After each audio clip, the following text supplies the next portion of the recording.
Hello, aujourd'hui je vous emmène à Strasbourg, en Alsace, une région de France où l'on mange particulièrement bien. Enfin, je dis de France, mais il faut savoir que l'Alsace a été française, puis allemande, puis française, puis à nouveau allemande, et encore française. Bref, de toute façon, ils ne se considèrent pas français, mais alsaciens. À la bonne heure. Moi j'étais venu pour manger des cigognes rôties, mais vu que c'est pas encore légalisé, j'ai dû me rabattre sur ces spécialités gastronomiques.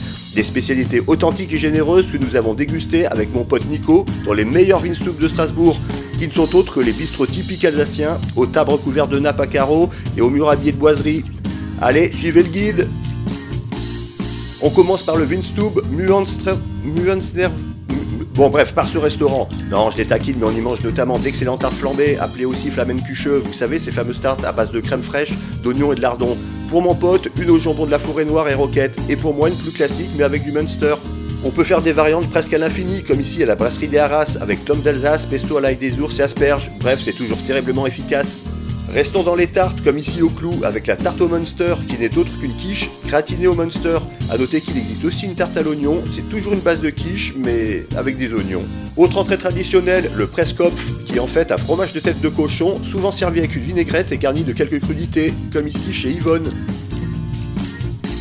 Dans les spécialités alsaciennes, on trouve souvent des poissons qui viennent du nord de l'Europe, tout simplement parce qu'autrefois, les bateaux arrivant de Hollande par le Rhin en avaient plein les cales. Par tradition, les Alsaciens les ont inclus dans leur gastronomie, comme ici au tire-bouchon, qui nous sert un saumon fumé maison avec des galettes de pommes de terre et une crème au réfort, vraiment délicieux.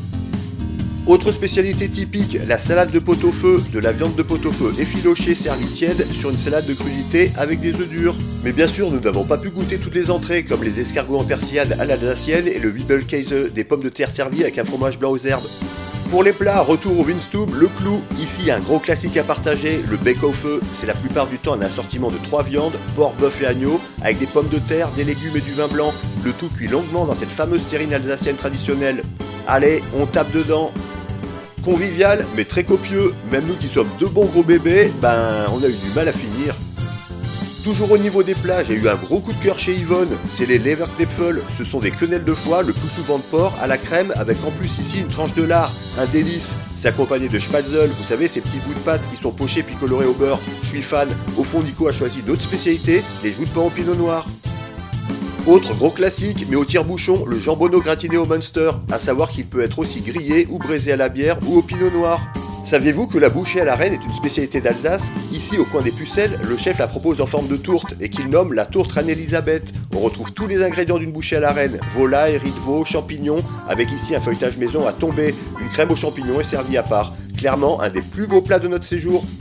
Alors là, on arrive à du très lourd au Weinstube, Pfingstjubel, et qui nous sert des spécialités assez rares comme ces Käseknäpfel, des quenelles au fromage, à la crème de fromage et au lardon, un plat que j'ai pris en guise d'entrée. Et pour Nico, une tourte porc et foie gras avec en dessous un jus de viande, en sachant que le foie gras est une spécialité en Alsace au même titre que dans le sud-ouest. Justement, pour suivre le tourneau d'eau de bœuf vieux Strasbourg avec foie gras poêlé, un peu dans l'esprit d'un Rossini et sauce pinot noir. Ici, c'est plus une création du chef qu'on ne retrouvera pas dans d'autres restaurants. Bref, une tuerie. Le Pfingstjubel, vraiment un Weinstube qui pour nous sort du lot. Je sais ce que vous vous dites, ces cons-là, ils avaient oublié la choucroute. Et ben non, justement, j'ai voulu la garder pour la fin et c'est une des meilleures de la ville qu'on a pu déguster à la brasserie des Arras. Déjà, le chou a l'air d'avoir été confit dans un bouillon et juteux à souhait. Pour le reste, on a de la poitrine de porcelet, de la joue et du jarret, de la saucisse de Strasbourg, saucisse fumée et boudin. Ces Alsaciens sont vraiment des as de la charcuterie.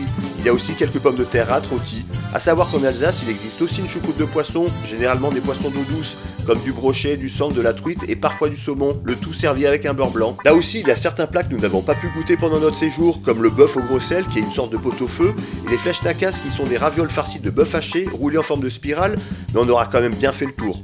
Bon, il vous reste un peu de place pour un petit dessert? Oui, j'ai bien dit un dessert, pas un canard. En Alsace, c'est le Kuhgloff qui règne en maître. C'est un gâteau brioché avec des raisins secs qui peut être servi nature mais également arrosé d'un alcool à la façon d'un baba, avec un marc de Gewürztraminer par exemple, ou imbibé d'un sirop et garni ici comme au coin des Pucelles. Ou bien servi dans une version glacée, c'est-à-dire une glace au Kuhgloff et au kirsch, moulée en forme de Kuhgloff comme ici au Pfingstjubel. Ou bien encore une tranche de Kuhgloff façon pain perdu comme ici chez Yvonne. Enfin, on trouve d'autres desserts aux saveurs alsaciennes comme cette soupe de pruneaux au vin rouge avec une glace au pain d'épices que nous avons pu déguster au Clou. Pour terminer, parlons un peu breuvage. En Alsace, on boit beaucoup de bière, mais c'est aussi une grande région viticole. Les vins qui en sont issus sont généralement des monocépages. On utilise le muscat, le sylvaner, le pinot gris, le pinot blanc, le pinot auxerrois, le klevner, appelé aussi traminer, le riesling et le gewürztraminer pour les blancs, et le pinot noir pour les rouges. Plus exceptionnellement, certains vignerons pratiquent la complantation, c'est-à-dire qu'ils vont vinifier un ensemble de différents cépages mêlés dans une même parcelle. Voilà, j'ai essayé d'être le plus complet possible en 5 minutes et j'espère vous avoir donné envie de visiter cette belle région qui peut être fière de sa gastronomie. Alors si vous avez quelques kilos à perdre, à prendre, venez en Alsace. Ah, au fait, je m'excuse pour mon accent alsacien abominable. A plus!